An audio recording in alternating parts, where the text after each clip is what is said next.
Hi students, आज हम पढ़ेंगे कॉलिगेटिव प्रॉपर्टी। और कॉलिगेटिव प्रॉपर्टी में सबसे पहले आता है हमारा, हम पिछली बार बात कर चुके थे वांट ऑफ फैक्टर वाली वीडियो में कि कॉलिगेटिव प्रॉपर्टी कौन कौन सी होती हैं। ठीक है, तो फिर हम वन बाय वन यहाँ पे कॉलिगेटिव प्रॉपर्टी को आज समझेंगे। और सबसे पहले हम पढ़ते हैं RLVP, मतलब relative lowering in vapour pressure. तो क्या है, वेपर प्रेशर में कमी आ जाती है, क्यों आ जाती है? जो number of particle non volatile solute के हम डालते हैं किसी सॉल्वेंट के अंदर, तो उसके अंदर क्या होता है, कॉलिगेटिव प्रॉपर्टी जैसे ये वाली है, वेपर प्रेशर में कमी आ जाती है। ठीक है, देखिए आज इसको इसको सही से डिस्कस करते हैं क्या है लोअरिंग ऑफ वेपर प्रेशर क्या है ना, या फिर relative lowering of vapour pressure क्या है, इस बात को भी समझना है हमें। ठीक है, और ये लोअरिंग वेपर प्रेशर में क्यों आ जाती है। ठीक है, ये कोई एक सॉल्वेंट है, प्योर सॉल्वेंट एकदम। ठीक है, ए कह लें इसको, क्या है ये, प्योर सॉल्वेंट। और यहाँ पे इसकी वेपर्स होंगी, इन वेपर्स का कुछ ना कुछ प्रेशर होगा, उसको प्रेशर को बोलेंगे पी नॉट ए। क्योंकि पी नॉट क्यों बोले, क्योंकि प्योर का है। ठीक है, यहाँ पे अगर आप नॉन वोलेटाइल सॉल्यूट मिला लेंगे, नॉन वोलेटाइल सॉल्यूट अगर हम मिलाएंगे तो क्या बनेगा, सॉल्यूशन बन जाएगा। ठीक है, सॉल्यूशन में नॉन वोलेटाइल सॉल्यूट देखो ये आ गए।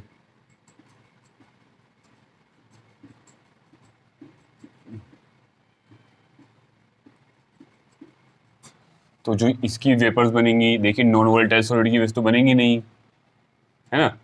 सिर्फ किसकी वजह से बनेगी, क्योंकि वो तो नॉन वोलेटाइल है, वो तो वोलेटाइल होगा नहीं, वो नीचे रहेगा, वो जो वेपर वेपर में चेंज ही नहीं होगा। सिर्फ क्या बनेगा, सॉल्वेंट के मॉलिक्यूल ही जाएंगे ऊपर। जितनी वेपर बनेगी सॉल्वेंट मॉलिक्यूल की वजह से बनेगी। और जो भी मतलब जितने अमाउंट ये थी इतने ही अमाउंट वो था उसमें, और नॉन वोलेटाइल सॉलिड डाल दिया। तो क्या होगा कि ये जो प्रेशर होगा इसको क्या बोलेंगे हम, सॉल्यूशन है ना, तो सॉल्यूशन को हम बोलेंगे PS। ये पार्शियल प्रेशर ऑफ सॉल्यूशन है। एक्चुअली ये जो है ना, सारा वेपर जो है सॉल्वेंट का ही है, लेकिन इससे कम होगा क्योंकि इसमें नॉन वोलेटाइल सॉल्यूट डाला गया है। जितना आप नॉन वोलेटाइल सॉल्यूट्स के अंदर मिक्स करेंगे इतनी ही कम वेपर बनेंगी और ऊपर जाएंगी। ठीक है, जनरली बात ये थोड़ी समझते हैं कि ऐसी क्या बात है कि वो लोग ना, जो आपके लिक्विड वगैरह होते हैं, वो लोग क्यों जाते हैं ऊपर। ऊपर जाने से क्या होता है, सॉलिड जो लिक्विड है या सॉलिड है वो वेपराइज क्यों होती है, क्योंकि एंट्रोपी इंक्रीज करती है ना। तो एंट्रोपी इंक्रीज होने की वजह से वो ऊपर जाते हैं। तो अगर मतलब ऊपर मतलब वेपर में जाते हैं, तो वेपर में चेंज होने का मतलब ये है, वेपर में चेंज होने का मतलब ये है कि उसके अंदर एंट्रोपी में इंक्रीमेंट आ रहा है। ठीक है, बढ़ रही है एंट्रोपी। और अगर एंट्रोपी बढ़ रही है तभी तो ये ऐसा हो रहा है। तो अगर यहाँ पे देखो, एंट्रोपी तो हमने यहाँ नॉन वोलेटाइल सॉल्यूट डाल के ही बढ़ा दी। अगर कोई मान लो इसकी एंट्रोपी कोई S थी, S1 थी, तो इसकी जो एंट्रोपी होगी वो S1 से ज्यादा होगी, क्योंकि ये थोड़ा सा मिल गया, मान लो X कह लिया हमने, ये X अमाउंट एंट्रोपी बढ़ गई। क्यों बढ़ गई, वो इसलिए बढ़ गई क्योंकि ये रेंडमनेस आ गई। सेम सेम थे यहाँ मिक्स ही हो गई। तो रेंडमनेस आने से क्या हो गया, एंट्रोपी वहां पे क्या हो गई, थोड़ी बढ़ गई। अब जो S1 जो उसकी एंट्रोपी थी वो थोड़ा सा वेपर बढ़ा के मान लो ये कोई Y है। ठीक है, आप इसको डाटा में लिए तो ज्यादा से समझ में आएगा। हम इसको ले लें 5, और यहाँ पे अगर इसको एंट्रोपी वेपर बना के इसको 10 बढ़ानी है, या मान लो इसको 50 बनानी है, 50 एंट्रोपी करनी है इसकी, तो कितना कितना ऐड करना पड़ेगा इसमें, 40, है ना। S1 किसकी है, ये इसकी लिक्विड की। अब ये जो सॉल्यूशन है इसमें क्या है, ऑलरेडी 5 तो है ऑलरेडी, S1 + 5, तो इसको भी एंट्रोपी कितनी करनी है, 50, तो इसको कितना करना पड़ेगा, 45। तो 45 एंट्रोपी इसको किससे बढ़ानी पड़ेगी, वेपर से। तो यहाँ नहीं वेपर कम बनेगी ना, यहाँ वेपर ज्यादा बनेगी। तो एंट्रोपी होती क्या है, डिग्री ऑफ रेंडमनेस, तो वहां पे वेपर कम बनेगी। ये तो तरीका था हमारा थर्मोडायनेमिक समझने से, कि थर्मोडायनेमिकली समझना कि ये वेपर क्यों कम बनती है अगर आप नॉन वोलेटाइल सॉल्यूट इसके अंदर एंट्री कराएंगे। ठीक है, अब थोड़ा सा फिजिकली वैसे समझते हैं आप। तो जनरली क्या होता है, ये सरफेस फिनोमेना होता है वेपराइजेशन होना। यहाँ पे सरफेस पे क्या आ जाएंगे, नॉन वोलेटाइल सॉलिड पार्टिकल आ जाएंगे, तो वहां बाहर निकलना क्या हो जाएगा, मुश्किल हो जाएगा। ऐसे आप समझ सकते हैं तेजी के साथ समझने के लिए। तो यहाँ वेपर कम बनेगी। तो आप ये एंट्रोपी वाला सही से समझिएगा, ये सही एकदम कॉन्सेप्ट सही बैठता है ना। तो ये क्या है कि यहां पे एंट्रोपी जो थी आपकी पहले S1 थी, ये भी S1 है, लेकिन S1 में क्या बढ़ गई, ये 5 बढ़ गई। तो इसको कितना होना था, S1 प्लस ये होके प्लस 40 हो गए। मान लो ये 10 थी S1 प्लस 40 हो गई, तो इसको क्या बनना था, 50 बनना था, है ना। तो उसको 40 में 40 इसमें ऐड करना पड़ा इसको, ठीक है। और इसको क्या नाम है 50 बनने के लिए कितना ऐड करना पड़ेगा, यहाँ 40 ऐड करना पड़ा, 10 थी तो S1 कितना 10, इसको इस तरीके से समझ लेते हैं, S1 कितनी 10 है, और उसको क्या करना है 40 वेपर से ऐड करी तो टोटल 50 बनना है उसको, टोटल कितना बनना है उसको 50, एंट्रोपी इसको 50 बनानी है। तो ऑलरेडी 10 थी, 5 ऑलरेडी इसकी वजह से आ गई, नॉन वोल्टाइल सॉलिड की वजह से, तो बची कितनी, कितना ऐड करना है हमें यहाँ पे, हमें 35 ऐड करना पड़ेगा, कितना 10 ये 5 इसकी वजह से आ गई, और सिर्फ 35 ऐड करना पड़ेगा क्या 50 बनने के लिए। तो यहाँ पे 35 एंट्रोपी किससे बनाएंगे हम, वेपर करके, और यहाँ पे 40 बनाएंगे वेपर करके। तो ये जो है यहाँ पे ऑलरेडी थोड़ा सा ऐड हुआ है, किसकी वजह से ऐड हुआ है, नॉन वोलेटाइल सॉलिड की वजह से। तो जब आपका सेम कंपाउंड में सेम मॉलिक्यूल होते हैं तो एंट्रोपी थोड़ी कम होती है, और उसमें डिफरेंट मॉलिक्यूल को मिक्स कर देते हैं, वो रैंडमनेस बढ़ जाती है, तो एंट्रोपी इंक्रीज कर जाती है। तो यहाँ पे एंट्रोपी कम है S1 की, और यहाँ पे S2 जो है वो S2 है क्या, वो S1 प्लस 5 है ना, तो वहां पे एंट्रोपी ज्यादा है। तो S2 कितना है, S1 प्लस 5, तो S2 में कितना ऐड करना पड़ेगा, सिर्फ 35 50 बनाने के लिए। तो इसलिए, और वो एंट्रोपी कहाँ से आएगी, वो जब ये लिक्विड काय में चेंज हो जाएगा वेपर में। तो इस तरीके से हम कह सकते हैं कि यहाँ पे ये वेपर कम बनाएगा, यहाँ वेपर ज्यादा बनाएगा। जब वेपर वहां पे कम बनाएगा तो उसका वेपर प्रेशर भी कम होगा, और ये वेपर ज्यादा बनाएगा तो उसका वेपर प्रेशर क्या होगा, ज्यादा होगा। ये मैंने आपको एंट्रोपी में समझाया कि किस तरीके से, एक ऐसा हमने डाटा ले लिया सिर्फ समझाने के लिए। तो ऐसे एंट्रोपी क्या होता है कि इसकी ऑलरेडी एंट्रोपी ज्यादा होती है, तो इसलिए वो कम वेपर बनाता है। इसकी एंट्रोपी क्या होती है, कम होती है सॉल्यूशन की कंपेयर में, इसलिए ये वेपर ज्यादा बनाता है, ठीक है।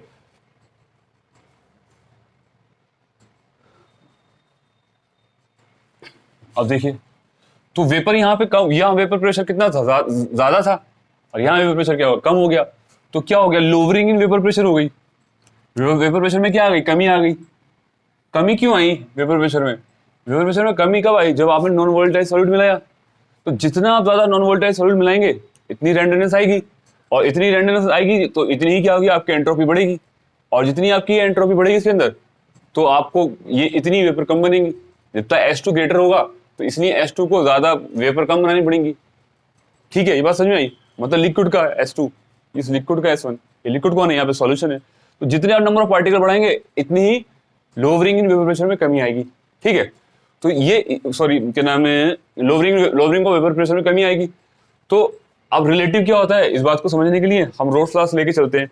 रोल्स लॉ होता क्या है, रोल्स लॉ क्या कहता है, जो पार्शियल प्रेशर इसकी बात करेंगे वो P0 A x है। तो ये टोटल प्रेशर होगा जो PS होगा, या इसको कह लो PS कह लो या P टोटल कह लो, ठीक है। जो ये PS होगा वो क्या होगा, वो PA प्लस PB का क्या होगा, मिक्सचर होगा नहीं होगा, PA प्लस PB का क्या होगा, वो एडिशन होगा, सम होगा। तो जो PT है मतलब PS, PAT PS मतलब एक ही बात है ना, टोटल प्रेशर कह लो या प्रेशर ऑफ द सॉल्यूशन कह लो, ये ऐसे होगा। तो PA ये बराबर होता है, PB बराबर होता है P0 B और XB। अब देखिए यहाँ पे PB तो है ही नहीं, क्योंकि यहाँ नॉन वोलेटाइल सॉलिड जा ही नहीं रहा, तो जितना है वो जो PS है वो सिर्फ PA की वजह से है, तो ये चीज तो होगी नहीं। तो PT जो होगा मतलब PS कह लो आप, PA प्लस PB, और PB तो है ही नहीं, है ना, ये तो जीरो हो जाएगा। तो PS क्या हो जाएगा हमारा, PS क्या हो जाएगा हमारा, P0 A और X से ये हो जाएगा, ठीक है। तो ये कौन सा है, ये PS, आप इसको इस तरीके से लिख लीजिए सुपर स्क्रिप्ट में, सॉल्यूशन या PT लिख लीजिए, टोटल प्रेशर। तो P0 A X के बराबर होगा, X P0 समझते हो आप ये, और X क्या होता है, मोल फ्रैक्शन, इसके बराबर होगा कौन, pressure of the solution, okay. क्योंकि ये तो बिल्कुल ही खत्म हो गया, बचा कौन, ये बचा, सिर्फ A वाला बचा। तो अब देखिए आगे, तो ये जो इसका मतलब क्या है कि जो आपका जो PS है ना, सॉल्यूशन का जो ये प्रेशर है वो P0 A से कम ही होगा। कम क्यों होगा, क्योंकि X से जो होगा 1 तो होगा नहीं। मोल फ्रैक्शन बताओ इसके खाली ए के 1 तो है नहीं, 1 का मतलब 100%, क्योंकि इसके अंदर नॉन वोलेटाइल सॉलिड भी है ना, इसके अंदर तो 100% तो है नहीं एक्स ए। अगर ये एक्स ए होता तो पी एस बराबर पी नॉट ए के बराबर हो जाता। तो एक्स ए क्या होगा, एक्स ए क्या होगा, लेस देन 1 होगा, है ना। अगर वन हो जाएगा तो इसका मतलब 100% वही होगा, क्योंकि तो सॉल्यूशन है, इसमें नॉन वोलेटाइल सॉलिड भी है। तो पी एस जो होगा, जाहिर सी बात है पी एस क्या होगा, लेस देन क्या होगा, पी नॉट ए से लेस देन होगा। जब यहाँ पे क्या होगा, इसकी वैल्यू आप 0.1 पुट करेंगे तो पी ए में से कमी आएगी, या 0.2 पुट करोगे 0.3, 1 से कम, अगर 1 करोगे तो दोनों बराबर आएंगे, और एक्स से अगर 1 से कम होगा तो हमेशा जो ये पी ए में जो मल्टीप्लाई करके आएगी पी एस जो आएगा कम आएगा हमेशा। ठीक है, चलिए इसको आगे लेके चलते हैं। जो पी एस है आपका टोटल प्रेशर, ये क्या आपका पी नॉट ए, और अब एक्स ए को अगर आप सॉलिड की टर्म में लिखें तो हमें पता है कि X A plus X B mole fraction जो होते हैं किसी बाइनरी के, वो क्या होते हैं 1 के बराबर होंगे बाइनरी सॉल्यूशन के। तो पी नॉट ए को लिखे, यहां पे हम लिखेंगे एक्स ए को 1 माइनस एक्स बी, मल्टीप्लाई कर दीजिए P naught A X B, और ये क्या हो जाएगा पी एस। ओके, तो पी एस ही हो जाएगा आपका। तो ये जो चीज है, ये चीज को इधर ले जाइए और उसको उधर ले जाइए। ठीक है, तो P naught A X B, ये प्लस में इधर आ जाएगा, और ये क्या हो जाएगा, ये प्लस में इधर आ जाएगा, और ये क्या हो जाएगा P naught A minus P S.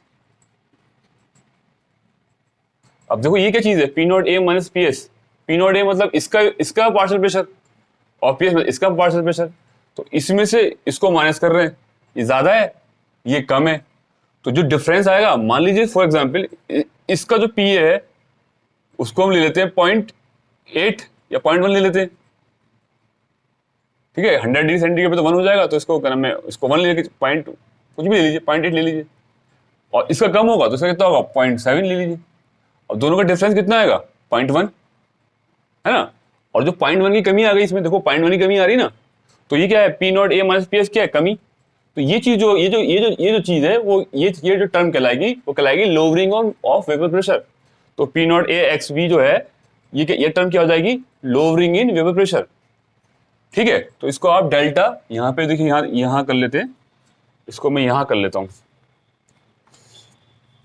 उधर देखिए, जो आपका जो है पी नॉट ए और एक्स बी, ये क्या है डेल्टा पी क्या, lowering in vapour pressure.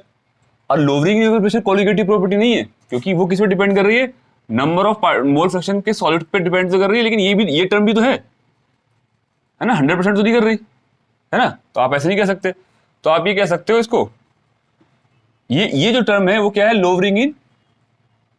Lowering of vapour pressure.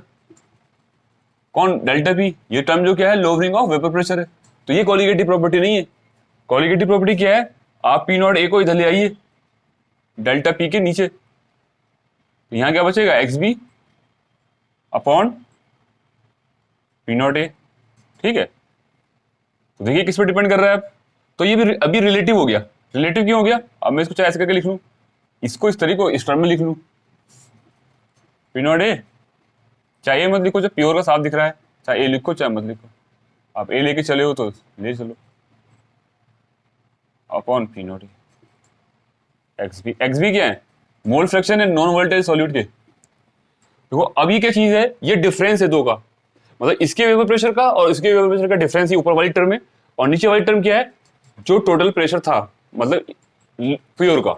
तो ये डिफरेंस, ये प्योर का, तो ये जो है ये था लोअरिंग वेपर प्रेशर, किसकी, ये डिवाइड में कर दिया इससे, तो ये हो गया इसके रिलेटिव में, कि पहला कितने था, पहले टोटल कितना था 0.8 था, डिफरेंस कितना आया 0.1 आया, डिफरेंस कितना है 0.1, तो 0.1 तो हो गया ये डिफरेंस, और 0.8 क्या हो गया, ये हो गया आपका पी नॉट ए। तो इस चीज को बोलेंगे रिलेटिव, मतलब ये तो आया डिफरेंस, और कितना किसके रेस्पेक्ट में आया, और इसके रेस्पेक्ट में, इसके रिलेटिव में, तो ये पूरा कहलाएगा relative lowering of vapour pressure. तो ये जो वैल्यू आएगी, जो डिपेंड करेगी ये वैल्यू, ये तो जनरली जो भी होगी स्टार्टिंग में होगी, तो ये वैल्यू इस वैल्यू पर डिपेंड करेगी। अगर ये वैल्यू कम आएगी तो ये भी कम आएगा, पूरा relative lowering of vapour pressure क्या आएगा, कम आएगा। ठीक है, अगर ये वैल्यू ज्यादा आएगी तो relative lowering of vapour pressure भी क्या ज्यादा आएगी, ये वैल्यू तो कांस्टेंट रहेगी जो भी होगी स्टार्टिंग में। तो ये कभी काय पर डिपेंड करेगी, अगर number of non volatile solid अगर ज्यादा डालोगे तो क्या नाम है वेपर प्रेशर कम आएगा तो डिफरेंस ज्यादा जाएगा। अगर आप में और डालोगे और डालो तो एंट्रोपी यहाँ बढ़ जाएगी, तो यहाँ पे थोड़ी और कम जरूरत पड़ेगी, तो वेपर कम बनेगी, और वेपर कम बनेगी तो यहाँ पे 0.7 था तो यहाँ 0.6 ही बनेगा, तो डिफरेंस कितना आ जाएगा, 0.2 का आ जाएगा, बढ़ गया। तो जैसे जैसे आप नॉन वोलेटाइल सॉलिड्स के अंदर मिक्स करोगे सॉल्वेंट के अंदर, और ये सॉल्यूशन बन जाएगा, सॉल्वेंट के अंदर लगातार डालते रहोगे, मतलब सॉल्यूशन के अंदर लगातार डालते रहोगे नॉन वोलेटाइल सॉल्यूट, तो क्या होगा, इसका जो डिफरेंस है, जो लोअरिंग ऑफ वेपर प्रेशर है, मतलब इसका माइनस ये, वो क्या आएगा, बढ़ता चला जाएगा। तो वो कैसे बढ़ रहा है, नॉन वोलेटाइल इस पे बढ़ रहा है, लेकिन वो क्या नाम है, इस पे भी डिपेंड कर रहा है वो। अभी इसको आप क्वालिटेटिव प्रॉपर्टी नहीं कह सकते, जब इसको आप इधर डिवाइड करेंगे तो अभी हो जाएगा रिलेटिव, मतलब कितना डिफरेंस आ रहा है दोनों का, और प्योर पहले कितना था, प्योर का कितना था, तो वो क्या आ गया, रिलेटिव आ गया। तो उसको पूरे को बोलेंगे relative lowering of vapour pressure. तो relative lowering of vapour pressure किस पे डिपेंड कर रहा है, mole fraction of the solute पे। तो मोल फ्रैक्शन कब ज्यादा होंगे, अगर मोल फ्रैक्शन तभी ज्यादा होंगे जब मोल फ्रैक्शन बी के नंबर ऑफ मोल ज्यादा होंगे, नंबर ऑफ मोल ज्यादा तो मोल फ्रैक्शन भी ज्यादा। तो इसलिए क्या नाम है, नंबर ऑफ पार्टिकल पे डिपेंड कर रहा है, मोल फ्रैक्शन पे डिपेंड कर रहा है, मोल्स पे डिपेंड कर रहा है बी के, इसके नॉन वोलेटाइल सॉल्यूट पे। कौन, ये टर्म क्या है, relative lowering of vapour pressure. Okay students, चलिए आगे चलते हैं, इसको थोड़ा सा और सिंप्लीफाई कर लेते हैं। यहां पे मोल फ्रैक्शन को और कैसे कर सकते हैं हम, अगर हमने अब नॉन वोलेटाइल सॉलिड, अगर हमारा वो हो गया आपका इलेक्ट्रोलाइट्स है कोई, तो क्या होगा फिर, है ना।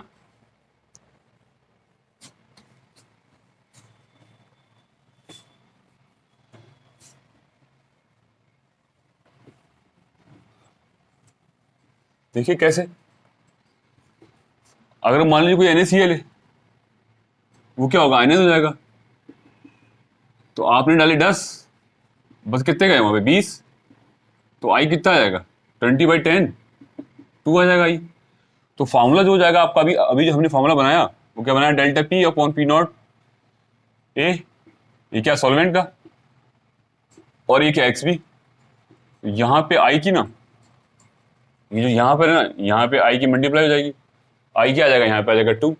तो कहने के बाद देखने में तो हमें लग रहा है कि मोल फ्रैक्शन इतना है, लेकिन क्या हुआ, मोल फ्रैक्शन हम 10 समझ रहे हैं, है ना। अगर 1 समझ तो वो डबल हो रहा है, वो 20 हो रहा है ना, समझ रहे हैं 10 से हो रहा है 20। तो आई यहाँ पे क्या आ जाएगा, 2 आ जाएगा। जो भी कितने में चेंज हो रहा है वो आई क्या आ जाएगा, आई हम पहले पढ़ चुके हैं अमाउंट ऑफ फैक्टर। तो फॉर्मूले के अंदर ये और बढ़ जाएगा आपका आई। कब बढ़ेगा आई 4। अब सॉलिड कैसे हो सकता है, नॉन वोलेटाइल तो है, नॉन वोलेटाइल के साथ साथ नॉन इलेक्ट्रोलाइट भी हो सकता है। अगर नॉन इलेक्ट्रोलाइट होगा मतलब कहने का मतलब होगा वो डिसोसिएट नहीं होगा, ये एसोसिएट नहीं होगा, तो क्या होगा, तो अगर नॉन इलेक्ट्रोलाइट के लिए तो हम डिसोसिएशन वाली बात के बोलेंगे, तो आई जो हो जाएगा इज इक्वल टू 1 हो जाएगा। तो आई यहाँ पे पुट कर देंगे 1 अगर आपका नॉन इलेक्ट्रोलाइट है, और अगर आपका इलेक्ट्रोलाइट है, ठीक है, तो इलेक्ट्रोलाइट क्या हो सकता है, डिसोसिएशन करेगा, यही करते हैं। ठीक है, तो आप कह सकते हो 4 डिसोसिएशन क्या होगा, डिसोसिएशन के लिए क्या होगा, आई जो वैल्यू होगी वो क्या होगी, ग्रेटर देन क्या होगी, 1 होगी। हमेशा क्या होगा, अगर 1 है तो काय में 2 में चेंज हो रहा है, तो आई कितना आ रहा है, 2 आ रहा है। तो हमेशा कोई इलेक्ट्रोलाइट है अगर उसमें डिसोसिएशन हो रहा है तो आई की वैल्यू 1 होगी। अगर कोई बंदा और ऐसा कोई मॉलिक्यूल है, कोवेलेंट मॉलिक्यूल, जैसे एसिटिक एसिड हो गया या कोई और हुआ है, वो कह रहा है हाइड्रोजन बॉन्डिंग से डायमर बना रहा है, तो मतलब वो एसोसिएशन कर रहा है। और अगर एसोसिएशन कर रहा है वो, तो मतलब क्या हो जाएगा, वहां पे आई की वैल्यू जो होगी लेस देन 1 हो जाएगी। वो कैसे, वहीं समझाता हूँ मैं आपको। अगर कोई नंबर ऑफ, कोई एक पार्टिकल है, ये मान लीजिए आपके n पार्टिकल्स हैं, और जुड़े क्या बन गए, an बन गए, तो n से क्या हो गए, वो कम हो गए। देखो n पार्टिकल थे, फॉर एग्जांपल ये 2 पार्टिकल्स है, तो ये डायमर बन गया, ये 2। अगर कोई 3 पार्टिकल है तो ट्राइमर बन गया, तो ये 3 से 1 बन गए, ये 2 से 1 बन गया, ये n से 1 बन गया। तो यहाँ पे जो हो रहा है कम हो रहा है, आई जो होगा 1 से कम आएगा। ठीक है, तो ये अपॉन ये क्या होगा, आई होता है, कितने थे, कितने बन गए आफ्टर एसोसिएशन, और पहले कितने थे, तो हमेशा आई क्या होगा, लेस देन 1। आई अगर लेस देन 1 होगा तो वो एसोसिएशन होगा। तो जहां जहां कोई आपने ऐसा नॉन वोलेटाइल सॉलिड डाला जो एसोसिएशन या डिसोसिएशन कर रहा है, ठीक है, तो वहां पे आई की वैल्यू आपको पुट करने की जरूरत पड़ेगी, वरना आई क्या होगा आपका, नॉर्मली 1 हो जाएगा। ठीक है, तो इस तरीके से हम इस बात को हम समझ सकते हैं। ठीक है, तो relative lowering of vapour pressure अब मुझे लगता है आपको क्लियर हो गया होगा हर तरीके से। तो ये आपका फॉर्मूला है, और आप इसको कैसे कर सकते हैं, आगे और बढ़ा सकते हैं इसको। मोल फ्रैक्शन की आप फॉर्मूला ले सकते हैं, कैसे, यहाँ पे क्या ले सकते हैं, N B upon N A plus N B P naught P P naught A, ये फॉर्मूला हो सकता है। आई इज इक्वल टू 1 है किसके लिए, जहां पे आपका वो ना एसोसिएशन होगा ना डिसोसिएशन होगा। ठीक है, मतलब नॉन इलेक्ट्रोलाइट होगा, या फिर क्या नाम है, नॉन इलेक्ट्रोलाइट भी नहीं है तो इसमें एसोसिएशन नहीं होगा। ठीक है, और इसको कैसे कर सकते हैं, इस पार्ट को और सिंपलीफाई कर सकते हैं ऐसे, P naught A minus P S. ठीक है, और यहाँ पे क्या करें हम, पी नॉट ए, इसकी जगह ये लिख दिया मैंने, ये डिफरेंस के लिए लिख दिया, चेंज जो कि डिफरेंस आएगा, ये आपका ये हो गया। तो ये आपका फॉर्मूला हम यूज़ कर सकते हैं। ठीक है, न्यूमेरिकल्स में मैं न्यूमेरिकल्स की वीडियो जो है आपको अलग बनाऊंगा सारी, सब टॉपिक वाइज, है ना। तो इसमें ये है, हम लोग अब चैप्टर कर रहे हैं अभी, लेकिन आप ये ना समझे कि हम लोग न्यूमेरिकल्स नहीं करेंगे। तो सब पे, हर टॉपिक पे, क्वालिटेटिव प्रॉपर्टी, हर टॉपिक में हम अलग वीडियो बनाएंगे न्यूमेरिकल की। ओके, चलिए, मुझे लगता है ये समझ में आ गया आप लोगों को। अगर आपको समझ में नहीं आया तो एक बार फिर रिपीट करके वीडियो देख सकते हैं, तो फिर आपको जरूर आ जाएगा समझ में। तो इतना साफ है कि कॉलिगेटिव प्रॉपर्टी क्या है, काय पे डिपेंड करती है, नंबर ऑफ पार्टिकल पे डिपेंड करती है ना, नंबर ऑफ पार्टिकल पे डिपेंड करती है। तो ये कौन सी कॉलिगेटिव प्रॉपर्टी थी, RLVP, relative lowering in vapour pressure थी आपकी। ओके, ये थी।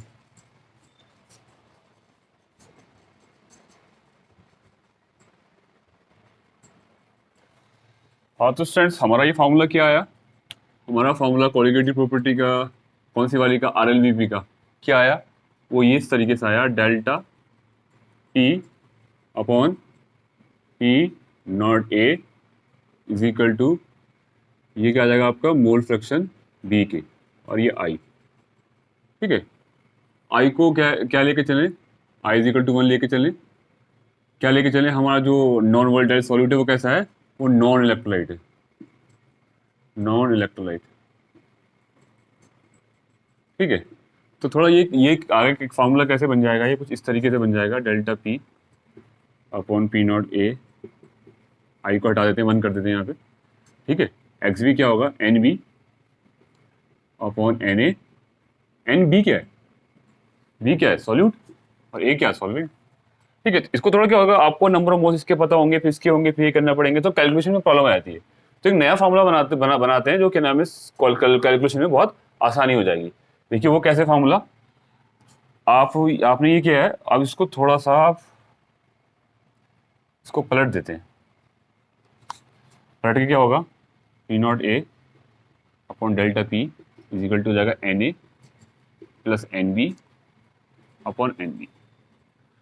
और को थोड़ा सिंप्लीफाई कर लें, इसको अलग अलग लिख लें, N A upon N B, दोनों का एलसीएम है N B upon N B, ये 1 हो जाएगा, और यहाँ पे P naught A upon delta P, है ना। चलिए, तो ये क्या हो जाएगा, 1, तो 1 plus N A upon N B. N A क्या है, एन ए समझते हो आप क्या है, एन ए क्या है, एन ए आप सॉल्वेंट है, सॉल्वेंट के मोल्स हैं, और बी क्या, एन बी क्या है, सॉल्यूट के। ठीक है, आप इसको छोटे छोटे ले सकते हो, एन बी एन। ओके, ये 1 को इधर ले जाए हम, तो ये हो जाएगा 1 माइनस में हो जाएगा, तो P naught A upon delta P minus 1 is equal to N A upon N B, तो इधर चला जाएगा, P naught A minus delta P upon delta P is equal to N A, यहाँ पे हमने एलसीएम ले लिया ना इसका 1 को, एन ए अपॉन, इस तरीके से। डेल्टा पी क्या है, डेल्टा पी क्या होता है, डेल्टा पी होता है P naught A minus P S, यही तो होता है, यहाँ पुट कर दो, पी नॉट ए माइनस क्या होता है, P A P naught A minus P S upon delta P is equal to N A upon N B. तो ये यहाँ से माइनस होगा तो ये कट जाएगा, ये माइनस माइनस प्लस हो जाएगा, तो जाएगा P S upon delta P. P S क्या है? सॉल्यूशन का पार्शियल प्रेशर, और डेल्टा पी क्या है? ये डिफरेंस, हाँ ये हो जाएगा एन ए अपॉन। तो आप ये कह सकते हो पी एस को क्या, पी एस क्या सॉल्यूशन का पता ही है आपको, और ये पी डेल्टा पी क्या होता है? डेल्टा पी होता है P naught A minus P S, और क्या एन ए क्या है? नंबर ऑफ मोल्स किसके? सॉल्वेंट के, और नंबर ऑफ मोल्स किसके? सॉल्यूट के। ठीक है, ये इस तरीके से आप कह सकते हो। ये फार्मूला इसकी कंपेयर में ये फार्मूला बहुत इजी पड़ता है। आपको सॉल्वेंट दे रखें, आपको कुछ सॉल्वेंट के रखो, सॉल्यूट के रखो, बस, है ना। यहाँ पे क्या हो, थोड़ा कैलकुलेशन ज़्यादा करनी पड़ती है, तो न्यूमेरिकल के लिए ये फार्मूला बहुत सही रहता है। सीधा ये आ गया, या फिर डिफरेंस हमने सीधा डिफरेंस रख दिया और ये रखा, और ये आपका ये हो गया। तो ये एक्स भी क्या है? वो सॉल्यूट के नंबर ऑफ मोल्स है, वो मोल फ्रैक्शन है। और सॉल्यूट के जो मोल फ्रैक्शन है, सॉल्यूट कैसा है? नॉन वोलेटाइल, और नॉन वोलेटाइल भी है, और यहाँ पे हमने आई इज इक्वल टू 1 लिया है, तो आई इज इक्वल टू 1 के लिए क्या हो जाएगा? मतलब किसके लिए? मतलब नॉन इलेक्ट्रोलाइट के लिए लेके चले हम, और आई इज इक्वल टू जो वैल्यू होगी वो आई आप यहाँ लगा दोगे, उसमें कोई बात ही नहीं है, आई की वैल्यू जो कि तो रहेगी। ठीक है, इस तरीके से ये हमारा एक न्यूमेरिकल्स के लिए एक फार्मूला बन गया। तो आर एल वी पी है ये, रिलेटिव लोवरिंग इन वेपर प्रेशर। ओके, तो ये हमारा फार्मूला था।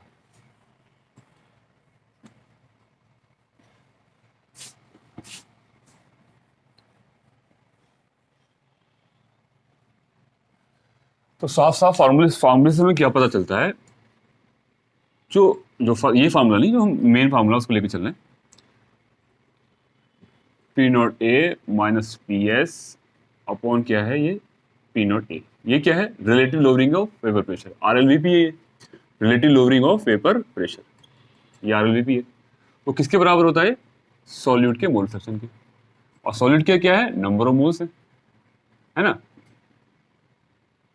है ना, वही तो है। आर एल वी पी किसके बराबर है? आर एल वी पी किसके बराबर है? इसके। तो आर एल वी पी किस पे डिपेंड कर रहा है? जैसे न्यूमरेटर में कौन है? Number of moles of non volatile solute, non volatile solute के नंबर ऑफ मोल्स ज्यादा होंगे तो आर एल वी पी क्या होगा? ज्यादा होगा। तो आर एल वी पी क्या है? कॉलिगेटिव प्रॉपर्टी है। क्यों है? कि नंबर ऑफ पार्टिकल पे वो डिपेंड करती है। तो आर एल वी पी को अगर वेट हम ऐसे भी तो कर सकते हैं, एन बी है ना, इसका weight upon molecular weight, number of moles निकलते हैं ना इस तरीके से। यहाँ पे क्या होगा? वेट ए का, मॉलिक्यूलर वेट ए का, मोल्स यहाँ पे क्या होगा? वेट बी का, मॉलिक्यूलर वेट बी का। तो देखिएगा आप कुल मिला के यहाँ देखिए क्या आ रहा है? W B upon M B, और ये क्या है? W A upon M A into W B upon M B. ठीक है, तो जनरली क्या आ रहा है यहाँ पे? ये एम बी जो है यही तो होगा ना, दोनों में क्या जाएगा? प्लस हो जाएगा, सॉरी ये क्या होगा? यहाँ प्लस होगा। इसको आप अंदर लेके जाएंगे यहाँ पे, तो यहाँ नंबर मोल इसके लिख दिए, इसके लिख दिए, इसके लिख दिए, तो ये तो इसको कैंसिल आउट हो जाएगा इससे, लेकिन यहाँ बचेगा, है ना। तो एम बी क्या बच रहा है? डिनोमिनेटर बच रहा है। तो एम बी क्या बच रहा है? डिनोमिनेटर में। ये क्या है? कोलिगेटिव प्रॉपर्टी, क्योंकि नंबर ऑफ पार्टिकल पर डिपेंड करती है। तो कोलिगेटिव प्रॉपर्टी जो है आर एल वी पी है, आर एल वी पी क्या है? ये इसको पूरे को बोलते हैं। वो क्या है? देखो इनवर्स, ये तो कांस्टेंट रहेगा, किसी का वेट होगा, है ना। अगर एक कांस्टेंट वेट लेके चलेंगे तो वो कांस्टेंट रहेगा, तो ये तो इससे कैंसिल आउट हो जाएगा। तो यहाँ बचेगा ये मल्टीप्लाई में, यहाँ भी इससे मल्टीप्लाई करेंगे, इससे भी करेंगे, तो यहाँ बचेगा, तो डिनोमिनेटर में बचेगा, तो यहाँ पे यहाँ बचेगा डिनोमिनेटर में इसके। तो क्या होगा? रेसिप्रोकल होगा। मतलब कहने का मतलब है रिलेटिव कोलिगेटिव प्रॉपर्टी और मॉलिक्यूलर वेट में क्या रिलेशन है? इनवर्स रिलेशन है, मतलब रेसिप्रोकल रिलेशन है। ठीक है, ये क्या होगा? जहाँ पे कोलिगेटिव प्रॉपर्टी में कैसा है? इनवर्स रिलेशन है। ओके, तो हम नई कोलिगेटिव प्रॉपर्टी पढ़ते हैं।